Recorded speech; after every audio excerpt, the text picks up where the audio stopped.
ಎಲ್ಲರಿಗೂ ನಮಸ್ಕಾರ. ನಾನು ಡಾಕ್ಟರ್ ಕೀರ್ತಿರಾಜ್.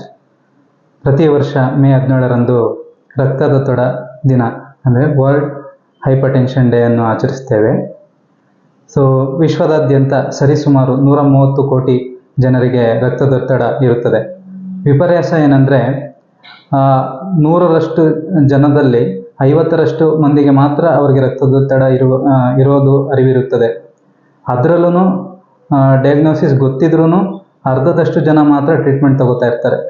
ಆ ಟ್ರೀಟ್ಮೆಂಟ್ ತಗೊಳೋರಲ್ಲೂ ಅರ್ಧದಷ್ಟು ಜನಕ್ಕೆ ಮಾತ್ರ ಕಂಟ್ರೋಲಲ್ಲಿರುತ್ತೆ. ಅಂದರೆ ಏನಂದರೆ 100 ಜನಕ್ಕೆ ಬಿ ಪಿ ಇದ್ದರೆ 20 ಜನಕ್ಕೆ ಮಾತ್ರ ಟ್ರೀಟ್ಮೆಂಟ್ ತಗೊಂಡು ಅದು ಕಂಟ್ರೋಲಲ್ಲಿರುತ್ತೆ. ಆದ್ದರಿಂದ ಈ ವರ್ಷದ ಧ್ಯೇಯನೂ ಕೂಡ ಅದೇನೆ, measure your B P accurately, control it and live longer ಅಂತ. ಆದ್ದರಿಂದ ಎಷ್ಟೊಂದು ಜನಕ್ಕೆ ಬಿ ಪಿ ಇರೋದು ಅರಿವಿರೋಲ್ಲ. ಆದ್ದರಿಂದ ನಾವು ಫಸ್ಟು ಅದನ್ನು ಚೆಕಪ್ ಮಾಡಿಸಿ ಚೆಕ್ ಮಾಡಿಸ್ಕೋಬೇಕು. ಅದು ಬಿ ಪಿ ಇದೆ ಅಂತ ಕನ್ಫರ್ಮ್ ಆದರೆ ಡೆಫಿನೆಟ್ಲಿ ನಾವು ಟ್ರೀಟ್ಮೆಂಟ್ ತೊಗೊಳೋದು ಅಗತ್ಯವಾಗಿರುತ್ತೆ. ಟ್ರೀಟ್ಮೆಂಟ್ ತೊಗೊಂಡ್ಮೇಲೆ ಅದು ಕಂಟ್ರೋಲಿಗೆ ಇದೆಯಾ, ಅದು ಡೋಸೇಜ್ ಕರೆಕ್ಟಾಗಿ ಅಡ್ಜಸ್ಟ್ ಆಗಿದೆಯಾ ಅನ್ನೋದು ಇಂಪಾರ್ಟೆಂಟ್ ಆಗುತ್ತೆ. ಕಂಟ್ರೋಲ್ ಇಟ್ಕೋಬೇಕು, ರೆಗ್ಯುಲರ್ ಮಾತ್ರೆಗಳು ತಗೋಬೇಕಾಗುತ್ತೆ. ಮತ್ತು ಬಿ ಪಿ ವ್ಯಾಲ್ಯೂ ಎಷ್ಟಿದ್ರೆ ಬಿ ಪಿ ಅಂತ ಹೇಳ್ತೀವಿ. ತಮ್ಮೆಲ್ಲರಿಗೂ ತಿಳಿದಿರುವಂತೆ ಅಪ್ಪರ್ ರೀಡಿಂಗ್ ಇರುತ್ತೆ, ಲೋಯರ್ ರೀಡಿಂಗ್ ಇರುತ್ತೆ. ಅಪ್ಪರ್ ರೀಡಿಂಗ್ ಅಂದರೆ systolic blood pressure, lower reading ಅಂದರೆ ಅದು diastolic blood pressure. Upper reading more than 140, lower reading more than 90 ಇದ್ದರೆ ಅದನ್ನು ಬಿ ಪಿ ಅಂತ ಪರಿಗಣಿಸಲಾಗುತ್ತೆ. ಯಾರಲ್ಲಿ ಸಾಮಾನ್ಯವಾಗಿ ಬಿ ಪಿ ನೋಡ್ಬೋದು ನಾವು ಅಂದರೆ, ಒಂದು ಏಜ್ ಆದವರಲ್ಲಿ, ಅಂದರೆ 65ಕ್ಕಿಂತ ಮೇಲ್ಪಟ್ಟಿರೋರಲ್ಲಿ, 65 ವರ್ಷಕ್ಕಿಂತ ಮೇಲ್ಪಟ್ಟಿದ್ರೆ ರಕ್ತನಾಳಗಳು ಏಜ್ ವೈಸು ಗಟ್ಟಿಯಾಗುತ್ತೆ, ಹಿಗ್ಗಲ್ಲ. ಆದ್ದರಿಂದ ಅವ್ರಿಗೆ ಬಿ ಪಿ ಬರಬಹುದು. ಮತ್ತು ವಂಶವಾಹಿಕವಾಗಿ ಫ್ಯಾಮಿಲಿ ಹಿಸ್ಟ್ರಿ ಇದ್ದರೆ ಅವ್ರಿಗೂ ಕೂಡ ನಾರ್ಮಲ್ ಪರ್ಸನ್ಸ್ಗೆ ಕಂಪೇರ್ ಮಾಡಿದ್ರೆ ಅವ್ರಿಗೆ ಬಿ ಪಿ ಬರೋ ಸಾಧ್ಯತೆಗಳು ಜಾಸ್ತಿ ಇರುತ್ತೆ. ಮತ್ತು ಇನ್ನೊಂದು ಅಧಿಕ ಉಪ್ಪು ಸೇವನೆ, ಅದರಿಂದನೂ ಬಿ ಪಿ ಬರ್ಬೋದು. ಮತ್ತು ಅತ್ಯಧಿಕ ಮದ್ಯಪಾನ ಸೇವಿಸೋದಾಗಿರ್ಬೋದು, ಧೂಮಪಾನ ಸೇವಿಸೋದ್ರಿಂದನೂ ಬಿ ಪಿ ಬರೋ ಚಾನ್ಸಸ್ ಇರುತ್ತೆ. ಮತ್ತು ನಮ್ಮ ಫಿಸಿಕಲ್ ಆ್ಯಕ್ಟಿವಿಟೀಸ್, ವ್ಯಾಯಾಮ ಇಲ್ಲದೆ ಇರೋದು, ಅತ್ಯಧಿಕ ಕ್ಯಾಲರಿ ಕನ್ಸಂಪ್ಷನ್ನಿಂದನೂ ಬಿ ಪಿ ಬರುವ ಸಾಧ್ಯತೆ ಇರುತ್ತೆ. ಹಾಗಾದರೆ ಹೇಗೆ ಗುರುತಿಸೋದು? ಇದರ ರೋಗ ಲಕ್ಷಣಗಳು ಏನು? ಒಂದು ಇದರಲ್ಲಿ ಏನಂದರೆ, ಸಾಮಾನ್ಯವಾಗಿ ರಕ್ತದೊತ್ತಡ ಇದ್ದವ್ರಿಗೆ, ಬ್ಲಡ್ ಪ್ರೆಷರ್ ಇದ್ದವ್ರಿಗೆ ಸಾಮಾನ್ಯವಾಗಿ ಅವರಿಗೆ ಸಿಂಪ್ಟಮ್ಸ್ ಏನು ಕಾಣಿಸಲ್ಲ. ಬಿ ಪಿ ಏನಾದರೂ ತೀರಾ ಅಧಿಕವಾಗಿದ್ದರೆ, ಅಂದರೆ 180ಕ್ಕಿಂತ ಜಾಸ್ತಿ, ಕೆಳಗಡೆ ಲೋಯರ್ ರೀಡಿಂಗು ಮೋರ್ ದೆನ್ 120 ಇದ್ದರೆ ಮಾತ್ರ ಆಗ ಕೆಲವೊಂದು ಸಿಂಪ್ಟಮ್ಸು ಕಾಣಿಸ್ಬೋದು. ಏನಪ್ಪ ಸಾಮಾನ್ಯವಾಗಿ ಕಾಣಿಸೋದೇನೆಂದರೆ, ತಲೆನೋವು ಬರುತ್ತೆ. ಎಸ್ಪೆಷಲಿ ಹಿಂಭಾಗದಲ್ಲಿ ತಲೆನೋವು ಬರ್ಬೋದು, ಅಥವಾ ಮುಂಭಾಗದಲ್ಲೂ ತಲೆನೋವು ಬರಬಹುದು. ಮತ್ತು ಕಣ್ಣು ಮಂಜಾಗೋದು, ಮತ್ತು ಕೂತೆದ್ದಾಗ ಅಥವಾ ಓಡಾಡುವಾಗ ಡಿಸಿನೆಸ್ ಅಂತ ಹೇಳ್ತೀವಿ, ಗಿಡಿನೆಸ್ಸು ಅಥವಾ ತಲೆ ತಿರುಗುವಿಕೆ ಇರಬಹುದು.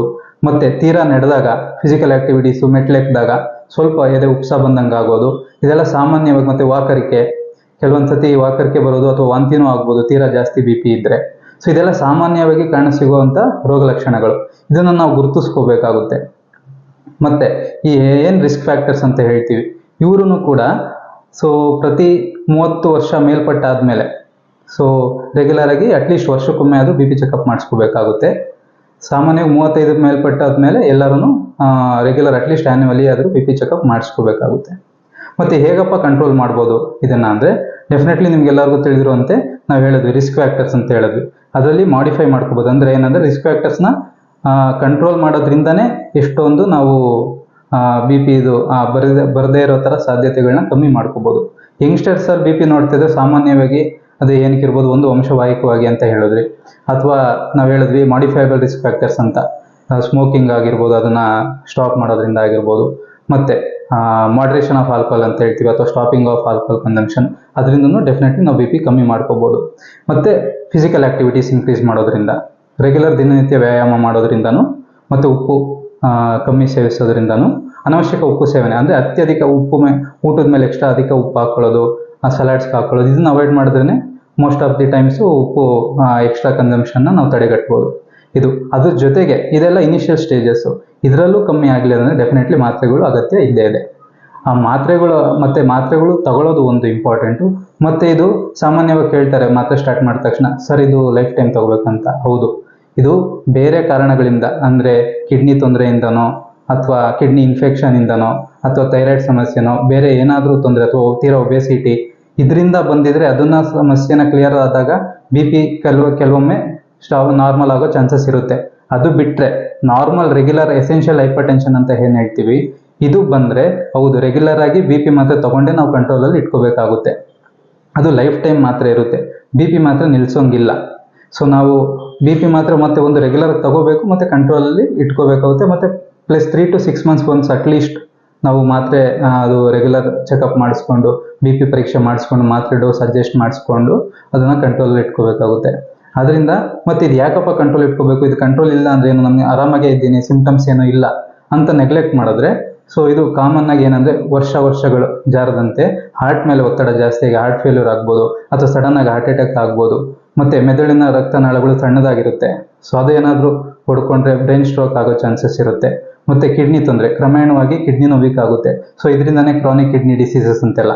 ಸೊ ಈ ಕಾಂಪ್ಲಿಕೇಶನ್, ಇದರಿಂದ ಆಗುವಂಥ ಕಾಂಪ್ಲಿಕೇಶನ್ನು, ಇದರಿಂದ ಉಂಟಾಗೋ ದುಷ್ಪರಿಣಾಮಗಳು ಪ್ಲಸ್ ಅಕಾಲಿಕ ಮರಣವನ್ನು ನಾವು ತಡೆಗಟ್ಬೋದು. ಇದನ್ನು ಸಾಮಾನ್ಯ ಕಾಯಿಲೆ, ನನಗೇನು ಸಿಂಪ್ಟಮ್ಸ್ ಇಲ್ಲ ಅಂತ ಕಡೆಗಣಿಸದೆ, ಇದನ್ನು ಗೊತ್ತಾದ ತಕ್ಷಣ ಕರೆಕ್ಟಾಗಿ ಮಾತ್ರೆಗಳು ತಗೊಂಡು ಅದನ್ನು ಕಂಟ್ರೋಲ್ ಇಟ್ಕೊಂಡ್ರೆ ಇದರಿಂದ ಏನೂ ತೊಂದರೆ ಆಗದಿದ್ದಂಗೆ ನಾವು ನೋಡ್ಕೋಬೋದು. ಅದೇ ಈ ವರ್ಷದ ಥೀಮು ಹೇಳೋ ಥರ, measure your B P accurately, control it and live longer. ಎಲ್ಲರಿಗೂ ಶುಭವಾಗಲಿ, ಶುಭ ದಿನ.